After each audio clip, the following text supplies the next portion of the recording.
Greetings, everybody. I am Lobo. Welcome to Luna. This is episode 148 of my Minecraft survival series, and right now, I'm in hiding. As you can see over here, we have a pillager with a banner that I do not want to engage with. I don't want to make him do anything that I'm going to regret. So I think for the time being, we're just gonna let him be and make our way into Luna, because we are picking up pretty much exactly where we left off at the end of last episode. Last episode, we dug a huge hole, made our new slime farm and all that stuff, and that left us with a bunch of tools in need of mending, as you can see right here. So, first things first, we're going to start this episode off by mending our tools. Now, there is a slight problem with this, because I did a little bit of mending last episode by trading with our villagers, but these guys are becoming mighty expensive. As you can see, 43 paper for an emerald. This guy is 48, so double the price. Yeah, supply and demand and all that, I don't like it. And here's the thing, we don't have a dedicated XP farm at this point, not until we get the Guardian farm back up and running. Well, I guess we do have some options. For instance, we have our old zombie spawner XP farm slash drown farm over here, where if we don't want to wait for the zombies to convert to drown, we just take them out of zombies, get a little bit of XP like that. We don't get anything extra like we do from villager trading, which is why I liked, or used to like, villager trading. But this, I mean, it might get the job done. The problem with this, though, is that it was never really intended to be an XP farm, and we're not pre-damaging the mobs, so it's going to go very, very slowly. Oh, that's interesting. Little side note here, the zombie spawners now spawn zombie villagers. They didn't used to do that. Well, they used to a long time ago, but then they stopped doing that. Like, we initially built in all these little holding cells around here to convert zombie villagers into regular villagers. Then I realized they didn't do that, so we just converted them into drowned instead. But just, oh, look, we got another one coming through. Yeah, just knowing that we do now get zombie villagers coming through this thing, that might open up some potential for a future project. Oh, look at that, there's more. Anyway, back on subject, I need to justify today's project. So, yeah, zombie XP farm, that's not really gonna work for me. Too slow. Now, our actual XP farm, which is over here at our Guardian farm, this is what we were using to great effect back before the dimensional shift occurred, which took us into bedrock and broke this farm. Now, there is going to be a way we can fix it, but I can't really do it yet because currently there's a bug in the game that's causing Guardians to, let's say, defy gravity. So once that's done, we should be able to get the Guardian farm back up and running, but that's not going to work for us for right now getting our tools mended up. Oh my goodness, why are my nether portals all of a sudden so dangerous? This might be the best way to get XP, to be honest with you, is just to go through my nether portals, because it seems like every time I do, I get attacked. Oh, look at that, another overworld mob where he shouldn't be. You know what, we're gonna take this guy on up close and personal. I don't want to miss and hit a pigman that angry. Let's make sure the pigman's down there. Okay, yeah, that we need to do something about this. So that begs the question, what are we gonna do to mend up our tools? And that brings us into today's project. We're gonna make an XP farm. So let's go ahead and start getting our supplies together. First things first, we're going to need a bit of stone, and we have plenty of that. Another thing we're going to need is a ton of glass, and fortunately, just outside the pillager outpost here, the Eclipse Outpost raid farm, just inside this, we have plenty of sand stored. Oh, I guess I should go ahead and talk about this. The Eclipse Outpost right here, this thing is no longer functional. I don't think the game recognizes that there used to actually be a pillager outpost here, because I cannot get pillagers to spawn for anything. And yeah, so I mean, this build seems utterly pointless at this point. I don't know, maybe we'll try to repurpose it at some point, but yeah, that's kind of disappointing. But yeah, I still have all this sand over here because how I've been talking about spring cleaning. Like, we harvested all this sand back in episode whatever. I don't even remember what the episode was now. But yeah, I still haven't brought it back to Luna. This is some of that spring cleaning I was telling you about, how I just have chests full of stuff all over the world that needs to be consolidated. But we'll worry about the spring cleaning another time, because we have some stuff that we need to get done. I'm going to go ahead and start getting some of this sand smelted up. I got Watchdog in the area. He's going to keep this area loaded, make sure all our furnaces stay lit, which they're doing right now. They're getting all lit up, getting ready to smelt all their stuff, while we head over to our project site, which is going to be way out here in the far reaches of the end, or actually in the near reaches of the end, because we're going to build this just off our main end island right here. And as you may have guessed, yeah, there's only so many things we do for XP. In the end, we are going to be building an Enderman farm. And I guess let's go ahead and figure out where would be the best place to go ahead and put this thing. I mean, I guess maybe just going out from where we entered the end, right? Just out from our little spawn pad over here, our obsidian spawn pad. That might be the easiest way to do things. So we'll go ahead and start building out. Because we need to go a couple hundred blocks out into nothingness in order for, you know, any Enderman spawns that might want to happen on this main island to not affect what we're doing out in the farm. Now, I will be following a tutorial for this. Yeah, I'm following a lot of tutorials lately. I'm new to Bedrock, okay? Like earlier on this series, you heard me say I don't like doing tutorials, and I really don't. But when you're learning, which I am at the moment, I'm relearning this whole game right now. That's kind of a necessity. So I will be deferring to the experts, and the XP farm we're going to be building today is going to be an Enderman farm by Silent Whisperer. And because it's not my design, I'm not going to talk you through the build process. We'll do the whole time-lapsey thing. You can watch me build it, but yeah, if you want to see if you want the details on this farm, I suggest you check out the link in the description below. Gotta tell you guys, questioning my decision now. The further we build out, like I was all excited to build an Enderman farm, right? Earlier, before we started bridging out over the void, I am questioning this decision so much right now. Okay, but I think that should be good. I think we're far enough out that, you know, nothing's going to interfere with our farm. Now, I do want to expand this walkway a little bit because I will probably end up doing quite a bit of back and forth as I go and get supplies and stuff like that, because inevitably, I'm going to forget to bring something over and have to run back and forth. And I would rather not do that on a single wide row of glass. So yeah, the glass isn't going to be our permanent walkway. Let me just go ahead and say that. In fact, I don't really know if I want there to be a walkway here. I think once we get a rocket farm going, a gunpowder farm going, we might just be flying back and forth from this thing. All right. So that should do it for our walkway. My heart rate is decreasing slightly. I feel a little bit better about this, and I think we're about ready to get started building once I gather the necessary supplies, of course. So I'm going to go ahead and do that. Yeah, this is much better. So as I was saying, I'm going to be building this while watching a tutorial, and I will leave the link to that tutorial below. And, you know, if you want to build this for yourself, that's where you go.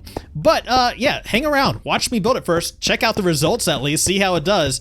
But right now, I think what we're going to go ahead and do is call Wolford over here, put on a little bit of music, and get to work.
To self, turn down the game sounds in post. Welcome back, everybody. We have all our tools mended up at this point because we have our Enderman farm up and running, just as you'd expect it to be with a design that's not my own, which means a design that's actually functional, right? which is nice. It's nice to have that on occasion. Our storage is full. I'm having to go and collect these ender pearls manually because I didn't give myself much of a storage system yet. I wanted to go ahead and put this thing through its paces first. I did make a couple minor changes against Watchdog's urging. He advised against that. Now, I brought Watchdog over here just to see if, you know, having him over here in the end close to the farm would affect the mob cap. Doesn't seem like it makes too big of a difference if he's over here or in the overworld. But, you know, that's something I wanted to kind of check out and just, you know, see if that helps us any. But yeah, this thing's working great. You know, we're getting some ender pearls, we're getting some XP. We do need a bigger storage system because all I have so far is this dropper over here, which is not going to cut it. I was just, you know, as I said, just putting this thing through its paces first before deciding how we wanted to proceed. But since we are going to be doing a little bit of work here, let me go ahead and get this sealed off for the time being. That way, these guys right here don't escape. Oh, and I guess it would be smart to go ahead and tell you why I'm making changes to what I built in here. And one of the reasons why is because it's dangerous, and I should have probably told you this before I went and blocked this off. So let's go ahead and unblock it for the time being. Let's unclog the pipes. And you will notice that if I get too close to the action, I take some hits, which doesn't really hurt me too much right here, but when I mend without my armor on, yeah, it takes away like half my health, which is obviously not great. So what I'm thinking we could do to alleviate that problem is go ahead and bring this out a little bit further. So that way, when I try to get too close to the action, I can't. You know, I'm at a perfect distance away from the action that we can take out these guys, but they can't hit us. The problem with this is, though, we can't hit the guys in the far back corners. So what I'm thinking we could do to make that work out a little bit better for us is actually make this thing traversable, like 270 degrees, kind of open it up. That way I can move around to the sides and the back if I need to. Because I like to move around a lot when I'm at these farms for some reason. I don't like to stay in one place. I feel like it's boring.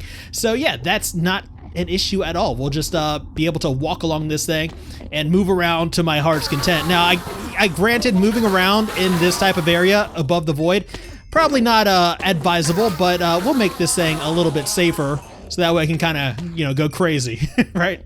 It would also make sense to go ahead and put our dropper in the back. That's going to give us, you know, let our ender pearls get up into the storage system. And we can't have it on the side because we're going to be walking around this thing. So it makes sense to go ahead and just put it in the back. But that does mean we're going to have to rearrange our hopper configuration right here to face into that dropper. The reason the carpets are over these droppers, by the way, is just to make sure the XP doesn't fall in the holes. You know? And speaking of storage, let's go ahead and start getting our storage system built in here. Now, I'm thinking we'll maybe do 5 double chests for storage of ender pearls on each side of this, provided I can actually reach 5 double chests. I'm not as tall as these guys are, you know? There's like Enderman height right here. Yeah, that's gonna work out. So 5 double chests on each side, more than enough ender pearl storage. I'll never end up using all of these.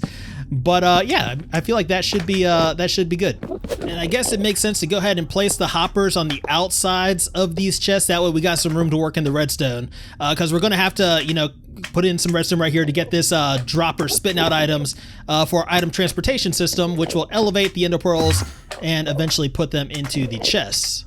And now that our redstone is in place, this thing does seem to be working here. So let me go ahead and give you a quick demonstration.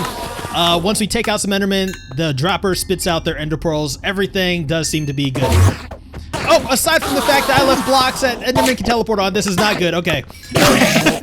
Yeah, please don't hurt me. Please resist the urge to hurt me. Okay. Yeah, that's one thing we're gonna have to be careful of. Make sure we don't leave blocks that endermen can teleport onto. Wow.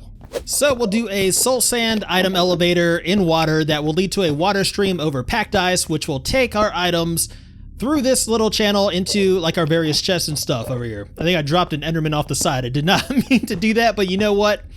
It is for the best. Right now they're teleporting onto this ice. I'm doing my best not to really look around too much. There's another guy right over here.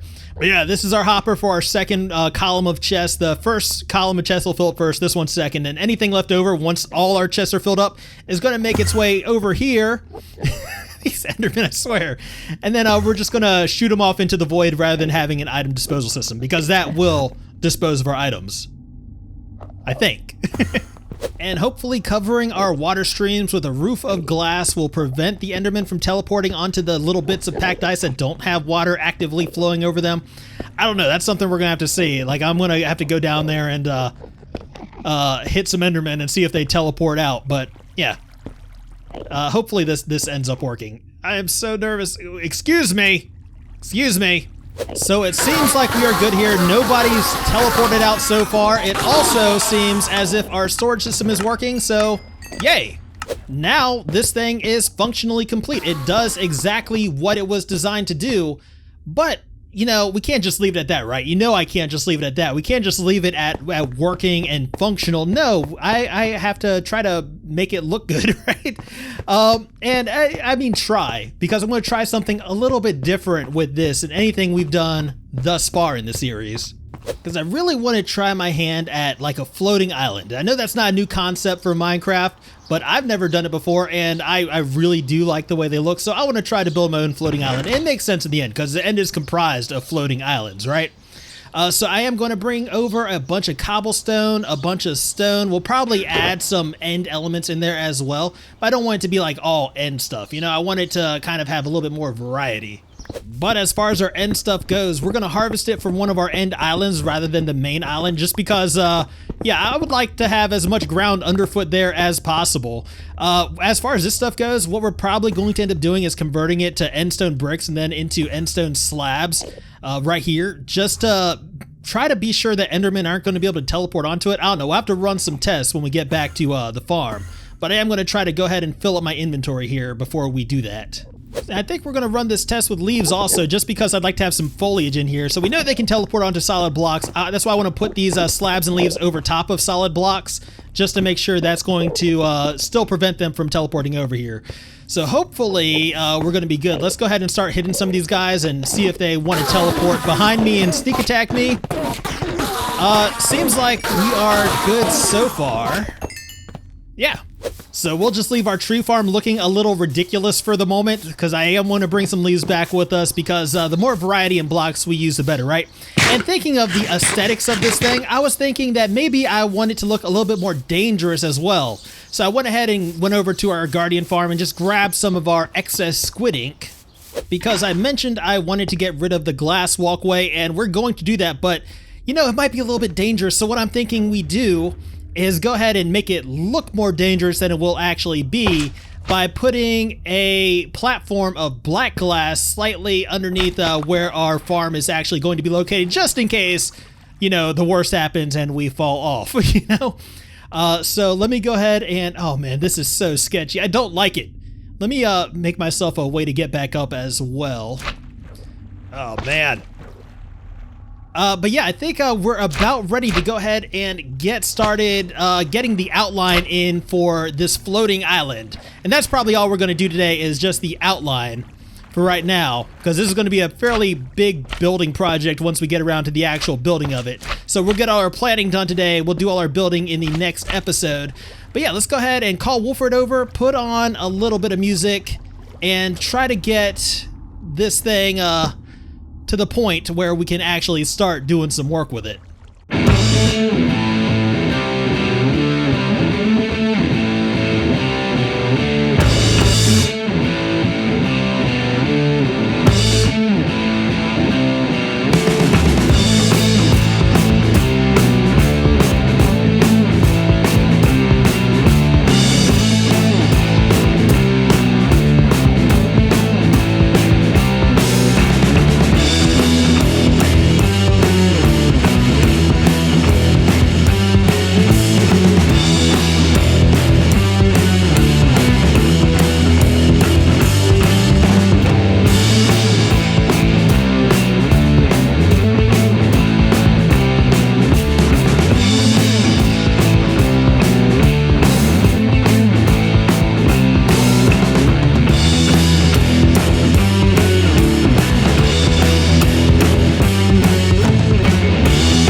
Welcome back, everybody, and here you can see the outline of what will be Ender Island. That's what we're going to call this thing, or Ender Isle, something like that. But yeah, it might be kind of hard to visualize at this point, but trust me, we'll make it work, or at least we'll try to make it work. I'll make my best effort. One thing that we're paying very, very close attention to, since we're likely going to have multiple walkable levels of this thing, is that we don't want Endermen to be able to teleport anywhere. So I've been very careful to make sure that we have everything slabbed off, and I've been double checking with these guys just to make sure they don't have anywhere to go, and it does not appear as if they do. Thanks to Mr. Slabby Jabby right here and his friends, of course. Yeah, I've been coming back here every now and then, just kind of testing out, make sure that, you know, these guys don't have anywhere to teleport to, that there's no spawnable blocks, and that's something we're going to have to pay very close attention to, especially as we start building more and more of this thing out, you know? Because the more blocks we put in here, that's the more potential that I'm going to miss something, these guys are going to get out, and I'm going to have a very bad day. Be quiet, please. I'm trying to talk to these people. But yeah, I mean, we're off to a good start, and you know, it feels a lot more dangerous than it really should, because we do have a platform of black glass down here. It's just that I can't see it, and it does nothing to ease my anxiety. Oh my goodness, why do I feel the need to show you guys this? Okay, so yes, there will be a walkable road underneath this temporary road, so once we take this out, it's going to look like that island is out there floating in the nothingness, but we will have a way to get over there. It's just not going to feel good as we go across. But before we get out of here for the day and head back to Luna, there is something I've been meaning to grab, and that is Dragon Egg number 2 right here. So let's go ahead and get this guy. Where did you go? Uh-oh. Okay, well, Dragon Egg number 2. I mean, we weren't supposed to have Dragon Egg number 2 anyway, so I mean, I guess it's no big loss if we lost it, but man, I was looking forward to it. I was looking forward to having a second dragon. Why am I trying to break this with my hand? All right. Oh, you know what? There it is. It's in my inventory. There it is. We got it. Oh man, this is going to raise some eyebrows, right? This is going to be controversial, us having 2 dragon eggs in this world, because really, you're only supposed to get 1 per world. But we did acquire them legitimately, or at least accidentally, because I didn't think that we would get 2 of them, but we ended up getting 2 of them. And we're going to put them on display, both of them, in the Waterside District in some future builds that we've actually already drawn the perimeter for. Did I say drawed or drawn? That we've actually drawn the perimeter for. One on this side, the other one in its sister circle on the opposite end of the Waterside District. So yeah, we'll have these 2 circles right here that contain our 2 dragon eggs, and will contain sister builds as well. But we probably won't get around to these for a while, because I'm still not into the Waterside District yet, but just know the plans are being formulated. But that is going to do it for us today. I hope you guys enjoyed this episode. If you did, please be sure to hit that little thumbs up button and let me know. If you want to see more, then please remember to subscribe. But as always, I just want to thank you guys for hanging out today. I deeply appreciate it. And until next time, I am Lobo, and I will see you guys later.